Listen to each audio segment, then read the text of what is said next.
आज हम कुछ ऐसी चीजें देखने वाले हैं जिसे तुम शायद कभी नहीं भूल पाओगे, क्योंकि वे इतनी घिनौनी चीजें हैं कि किसी मूवी में भी उन्हें इंक्लूड नहीं किया गया था, और अगर किसी मूवी में दिखाया भी गया होगा तो उसे पूरा नहीं दिखाया गया होगा। साथ ही साथ अगर आप कुछ अभी खा रहे हो तो इसे साइड में रख दो, नहीं तो ऐसा भी हो सकता है कि तुम्हें उल्टी पड़ जाए। या मैं दूसरे शब्दों में कहूँ तो कमजोर दिल वाले इस वीडियो से दूर रहे, इस वीडियो को स्किप कर दें, कोई और वीडियो जाकर देख लो, क्योंकि ये वीडियो लास्ट में बहुत ही घटिया होने वाली है। ऐसी वाहियात चीज़ों की मैं फोटो दिखाने वाला हूँ जो रॉन्ग टर्न, चेनसो जैसी मूवीज में भी नहीं थी। हम इस चैनल पर बात कर चुके हैं जेफरी डामर की, जो कि अपने विक्टिम्स के हर्ट्स और प्राइवेट पार्ट तक खा जाता था। हम बात कर चुके हैं जो मैथनी की, जो कि आदमी के मीट और स्किन का बर्गर बनाकर लोगों को खिलाता था। लेकिन ये वीडियो उससे भी कहीं ज़्यादा वाहियात होने वाली है, तो तुम अब अंदाज़ा लगा ही सकते हो कि ये वीडियो कैसी होने वाली है। क्योंकि इस सीरियल किलर ने, इस आदमी ने जिन लड़कियों को मारा, उनकी स्किन से, उनकी लिप्स से, नोज से, यहाँ तक कि निपल्स से कुछ ऐसी हॉरिफाइंग चीज़ें बनाई जो कि तुम देख भी नहीं पाओगे। अगर तुम फिर भी तैयार हो तो मैं तुम्हें दिखाने वाला हूं आगे जाकर। और ये सब जो इसने किया उसके पीछे एक कारण था, वो कारण जानकर भी तुम शॉक हो जाओगे। इसलिए ये वीडियो काफी इंटरेस्टिंग होने वाली है। और मेरा नाम है पंकज और आप देख रहे हैं एट गीन the body snatcher. Wisconsin, America. यहाँ पर रहता था एक कपल, जॉर्ज और ऑगस्टा। पहले ऑगस्टा के बारे में बताता हूँ। ऑगस्टा काफी सख्त औरत थी। उसने बचपन से एक डिसिप्लिन्ड और धार्मिक जिंदगी जी थी। मतलब तुम उसके चेहरे के एक्सप्रेशन देखकर भी अंदाजा लगा सकते हो कि वो कितनी सख्त रही होगी। और उसके सख्त होने के पीछे कारण थे उसके पिता। उसके पिता काफी ज्यादा रिलीजियस टाइप थे, वो गॉड में बहुत ही ज्यादा मानते थे। वो ऑगस्टा की छोटी मोटी गलतियों को भी माफ नहीं करते थे, वो उनके लिए उसको पीटते थे। इसी रूखेपन में ऑगस्टा पली बड़ी थी, इसलिए वो काफी सख्त थी। और अगर बात करें जॉर्ज की, तो ये काफी रिस्पेक्टेड आदमी था अपनी सोसाइटी में। इसके बारे में कुछ खास नहीं है, ना ही सख्त था ना ही सॉफ्ट था। जब ये छोटा था तब इसके माँ बाप मर गए थे और इसलिए अपनी छोटी मोटी नौकरियां करके अपना काम चलाता था। इस आदमी की बस एक ही दिक्कत थी, ये काफी ज्यादा ड्रिंक करता था। खैर, इस सब के बावजूद इन दोनों की शादी होती है और शादी के बाद इन दोनों की बिल्कुल भी नहीं बनती है। ऑगस्टा को पता चलता है ये तो बहुत ही ज्यादा ड्रिंक करता है, जिसके बाद वो उसकी काफी ज्यादा बेइज्जती करने लगी थी। वो उसको हर टाइम नकारा निकम्मा बुलाती थी, यहाँ तक कि वो ये भी नहीं देखती थी वो कहाँ पर खड़ी है। वो पब्लिक में भी उसे कह देती थी कुत्ते कहाँ जा रहा है, ये वो। और जॉर्ज भी, क्योंकि वो ड्रिंक करता था तो चलो ठीक है, बोल रही है तो बोलने दो। और वैसे तो जॉर्ज ऑगस्टा को फेस नहीं कर पाता था, लेकिन दारू पीने के बाद वो रात को घर पर आता और बेल्ट से ऑगस्टा को पीटता। और जब जॉर्ज उसको पीटता था तब वो मुड़कर उसे नहीं मारती थी, बल्कि वो घुटनों पर बैठकर अपना सिर नीचे करके गॉड से प्रे करती थी कि मेरे पति को मार दो, ये निकम्मा नकारा है, इसने मेरी जिंदगी नर्क बना दी है। हाँ, ये काफी अजीब था पर ऐसे ही था। खैर, ऐसे सब कुछ चल रहा था और 1902 में जाकर उनका पहला बच्चा पैदा होता है, हेनरी। और 1906 में जाकर पैदा होता है एडवर्ड। खैर, बच्चा पैदा होने के बाद ऑगस्टा सोच रही थी कि जॉर्ज अब सुधर जाएगा। उसको लग रहा था कि ये अपनी जिम्मेदारियां समझने लग जाएगा, क्योंकि अब तो बच्चे भी हो गए हैं। लेकिन फिर भी कुछ भी चेंज नहीं होता है। जॉर्ज काफी ज्यादा टेंशन फ्री बंदा था, उसे कुछ भी फर्क नहीं पड़ता था कि घर पर क्या हो रहा है, बच्चे कैसे जी रहे हैं, वो क्या कर रहे हैं। उसे बस अपनी दारू चाहिए थी और खाना चाहिए था। खैर, अब जैसे जैसे टाइम बीतता जाता है बच्चे बड़े होते जाते हैं, और जैसे जैसे बच्चे बड़े होते हैं ऑगस्टा काफी ज्यादा चिंता में रहने लगी थी, क्योंकि उसका मानना था कि उसके बच्चों और उसको छोड़कर पूरी की पूरी दुनिया पापी है। और वो बच्चों के लिए चिंता में रहती थी कि ये बाहर ना जाएं, ये कम से कम लोगों से मिले और पवित्र रहें, खासकर उसके टाउन की वेश्याओं से। उसका मानना था कि उसको छोड़कर सारी की सारी दुनिया की औरतें घटिया हैं, सिंफुल है। वो लिटरली सबसे नफरत करती थी, इसलिए वो अपने बच्चों से चाहती थी कि वो कभी किसी वेश्या से या किसी लड़की से बात ना करें। खैर, जब बच्चे 10-15 साल के हो जाते हैं तब वो प्लेन फील्ड में आके रहने लग जाते हैं। उनका यहाँ पर एक फार्म था जहाँ पर उनका एक हाउस था, और उनका ये हाउस काफ़ी ज़्यादा आइसोलेटेड था। यहाँ पर दूर दूर तक कोई भी घर नहीं था। और जैसा कि मैंने पीछे बताया था, ताकि अपने बच्चों को बचा सके वो इसलिए अपने बच्चों को यहाँ पर लाई थी, ताकि जितना कम हो सके उतने कम लोगों से वो मिले। और मैं कह सकता हूँ उसका ये एक्सेसिवली प्रोटेक्टिव होना ही बच्चों के लिए काफ़ी ज़्यादा खतरनाक होने वाला था, खासकर एडवर्ड के लिए। और इसी के कारण ये केस बनने वाला था सबसे घटिया केसों में से एक। अब यहाँ से बच्चे स्कूल में जाते, स्कूल से वापस घर आते और फिर कहीं भी नहीं जाते थे। और अगर ऑगस्टा उन्हें किसी से भी छोटी मोटी बात करते हुए भी देख लेती तब वो उनको मारती थी।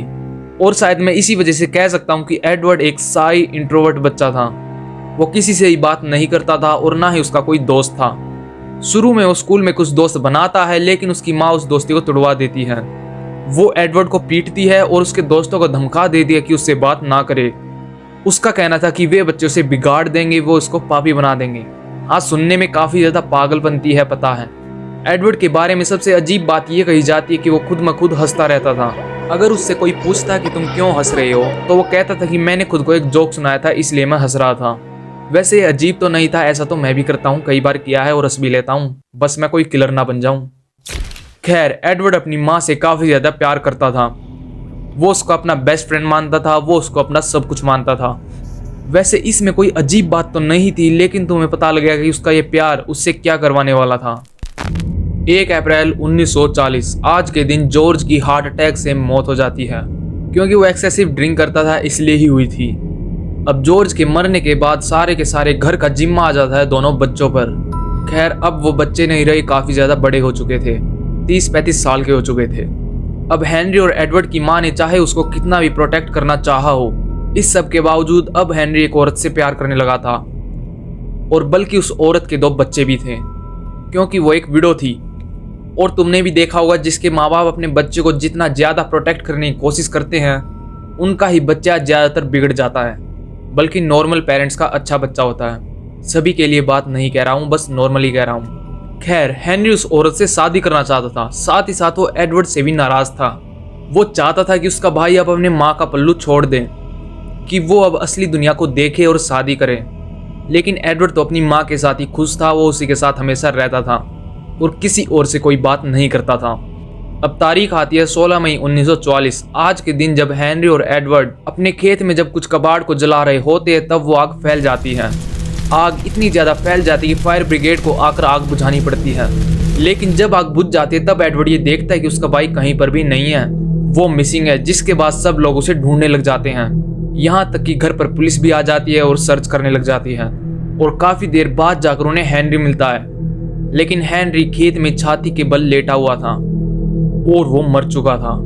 सभी जगह ये खबर फैल जाती है ऐसे करके एक बच्चा आग में मर गया। लेकिन साथ ही साथ पुलिस ये भी देखती कि बच्चे के सिर में पीछे किसी चोट का निशान था, शायद उस बच्चे की किसी चीज से मारकर हत्या की गई थी। लेकिन ये बातें हो रही है 1944 के टाइम की, इसलिए पुलिस भी इन चीजों पर इतना ध्यान नहीं देती है और कोई भी इन्वेस्टिगेशन नहीं होती है। और शायद ऐसा हो सकता था कि उसको एडवर्ड नहीं मारा था, हो सकता है क्या बाद में उसने कन्फेस भी किया था कि उसी ने मारा था, क्योंकि हेनरी एडवर्ड और उसकी माँ के प्यार के बीच में बाधा बन रहा था। अब हेनरी भी मर चुका था और घर पर एडवर्ड और उसकी माँ के अलावा कोई भी नहीं रहता था। लेकिन ये खुशी कुछ ही महीनों की थी, क्योंकि कुछ महीनों बाद एडवर्ड की माँ को लकवा मार जाता है। अब वो कहीं पर भी नहीं जा सकती थी, वो अपने घर पर बेड पर ही पड़ी रहती थी। एडवर्ड छोटे मोटे काम करके घर को चलाता था और पैसे कमाता था। उसकी माँ बेड पर पड़ी रहती थी और उसको डांटती रहती थी। वो उसको गालियां देती रहती थी कि तुम निकम्मे हो, तुम किसी काम के नहीं हो, तुम अकेले हो। लेकिन एडवर्ड फिर भी खुश था। खैर, ये साल भी बीत जाता है, साल आ जाता है 1945 और अब एडवर्ड 39 साल का हो चुका था और उसकी माँ की मौत हो जाती है। एडवर्ड की माँ की मौत उसके लिए काफ़ी बड़ा झटका थी और एडवर्ड अब एक ऐसा बंदा था कि वो ना तो किसी से बात कर सकता था, उसमें कोई भी सोशल कम्युनिकेशन स्किल नहीं थी, ना ही उसको किसी लड़की में ना ही लड़के में किसी में भी कोई इंटरेस्ट नहीं था। और तो और अब उसके पास उसकी माँ भी नहीं थी, इसलिए वो इतने बड़े घर में अकेला था। वो अपनी माँ की मौत से उबर नहीं पाता है, इसलिए वो क्या करता है, वो अपनी माँ के रूम को जैसा उसकी माँ के मरने के बाद वो था वैसा का वैसा रहने देता है, ताकि उसकी यादों को समेट सके। वो उसमें एक भी चीज़ों को अरे परे नहीं करता है। अपनी माँ के इस कमरे को छोड़कर वो अपने बाकी घर को एक कबाड़ खाने की तरह इतना गंदा बना देता है। सारे घर में सारा सामान बिखरा पड़ा रहता था, धूल लगी रहती थी, जाले लगे रहते थे। एडवर्ड यहीं पर खाता पीता और कबाड़ को फेंकता। अब वो आदमी भी अकेला था, इसलिए उसे कम ही कमाना पड़ता था, इसलिए वो मोस्टली टाइम घर पर ही रहता था।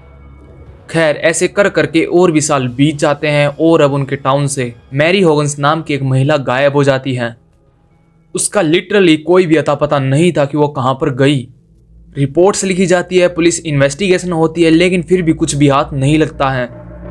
और एडवर्ड, जो कि पहले से ही टाउन में फैला हुआ था कि ये कितने अजीब जोक मारता है और खुद ही हंसता रहता है, मैरी होगन्स के गायब होने के बाद वो एक और जोक मारता है कि मैरी होगन्स तो मेरे घर पर थी रात को।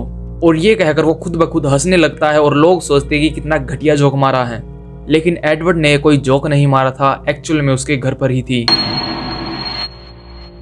अब इस इंसिडेंट के बाद कुछ महीनों बाद एक और लेडी बर्निस वार्डन नाम की 58 साल की महिला 16 नवंबर 1957 को गायब हो जाती है। दरअसल जब उस दिन बर्निस का बेटा अपने स्टोर पर आता है और अपनी माँ को आवाज लगाता है, तब वो कहीं पर भी नहीं मिलती है। वो स्टोर के अंदर अपनी माँ को ढूंढता है, लेकिन उसे कैश काउंटर पर फ्लोर पर कुछ खून पड़ा हुआ दिखाई देता है, जिसके बाद वो पुलिस स्टेशन जाकर रिपोर्ट लिखवाता है और इन्वेस्टिगेशन शुरू होती है। पुलिस पूरी जगह को छान मारती है, लेकिन उन्हें कुछ भी नहीं मिलता है सिवाय एक रजिस्टर के, और इस रजिस्टर में लास्ट एंट्री थी एडवर्ड की। अब पुलिस के हाथ कोई भी सुराग नहीं था सिवाय एडवर्ड के, इसलिए पुलिस एडवर्ड के घर पर जाती है और अंदर घुसती है। लेकिन यहाँ पर पुलिस को घर के अंदर से थोड़ी सी बदबू आती है और पुलिस समझ जाती है कि यह तो खून की बदबू है। जिसके बाद जब 2 पुलिस ऑफिसर घर के पीछे जाते हैं, तब उन्हें वहां पर बर्निस वार्डन मिलती है और वो एक रस्सी जो उसके पैरों पर बंधी हुई थी उसके सहारे उसे उल्टा लटका रखा था और उसकी टांगों के बीच में से लेकर के उसे छाती तक काट रखा था। बल्कि एडवर्ड वहां पर खड़ा था और वो उसकी अंतड़ियों को निकाल रहा था। ये इतना हॉरिफाइंग सीन था कि पुलिस वाले उससे कभी भी उबर नहीं पाए।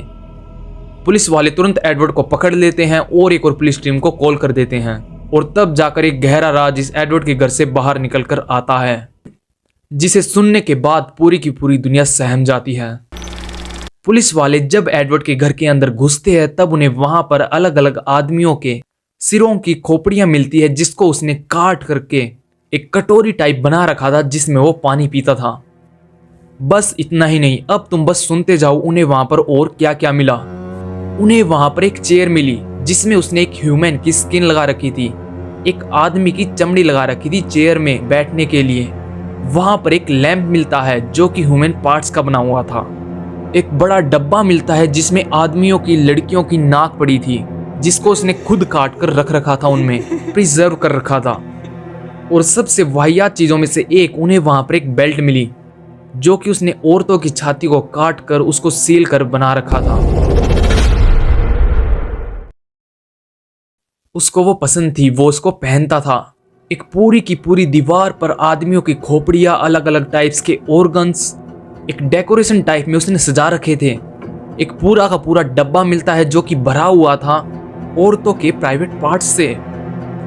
लड़कियों की स्किन से उसने जैकेट्स बना रखी थी जिनको वो पहनता था, ग्लव्स बना रखे थे जिनको पहनकर वो खाना खाता था और काम करता था, और ऐसे ऐसे कर करके कई सारे घर के सामान बना रखे थे जिन पर उसने बताया जो भी महिला उसे सुंदर लगती थी उसके फेस को ऐसा के ऐसा उतार लेता था ताकि उसकी ब्यूटी को प्रिजर्व कर सके। उसकी स्किन को यूं का यूं सील देता था चीजों से।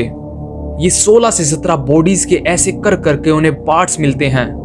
कई सारे बॉक्सेस में टंग्स, नेल्स, फिंगर्स, निपल्स। लेकिन अब सवाल आता है उसने ऐसा क्यों किया। दरअसल उसकी माँ के मरने के बाद वो काफी ज्यादा सदमे में था।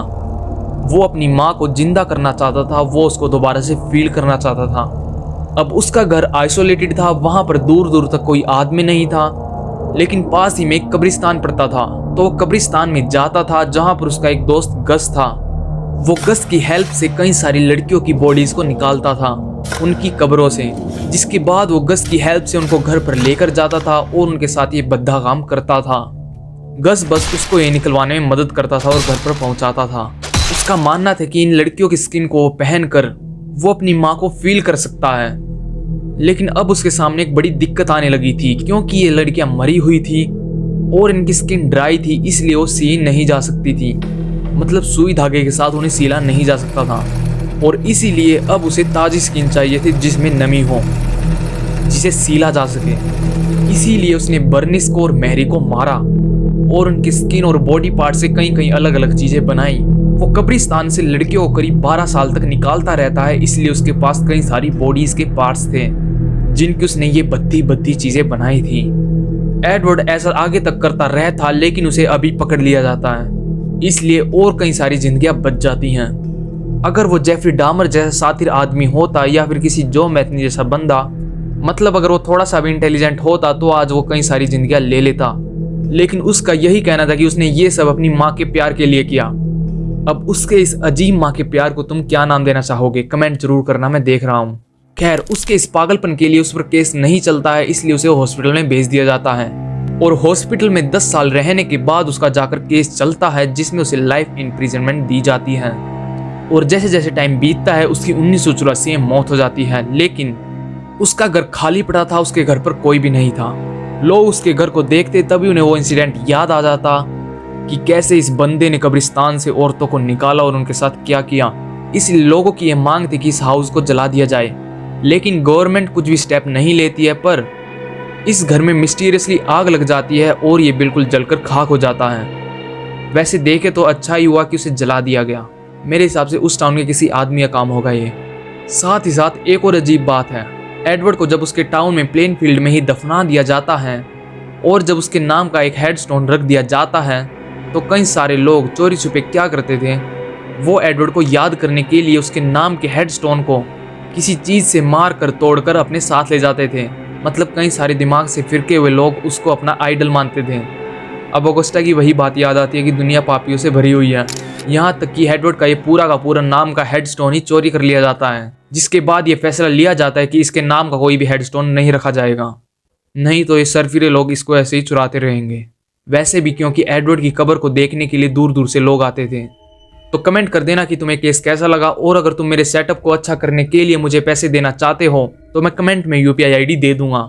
साथ ही साथ मैंने एक जेफरी डामर नाम की 31 मिनट की एक डॉक्यूमेंट्री बना रखी है, हाँ मतलब अपलोड भी कर रखी है, और बहुत ही खतरनाक वीडियो है वो। 31 मिनट की इसलिए क्योंकि उसमें काफ़ी ज़्यादा इंटरेस्टिंग स्टोरीज है जेफरी डामर नाम के सीरियल किलर की। गारंटी देता हूँ कि काफ़ी ज़्यादा मज़ा आएगा, तो जाकर ज़रूर देखना। बल्कि अभी लास्ट में तुम्हें सजेशन में आ जाएगी ऊपर डब्बे में।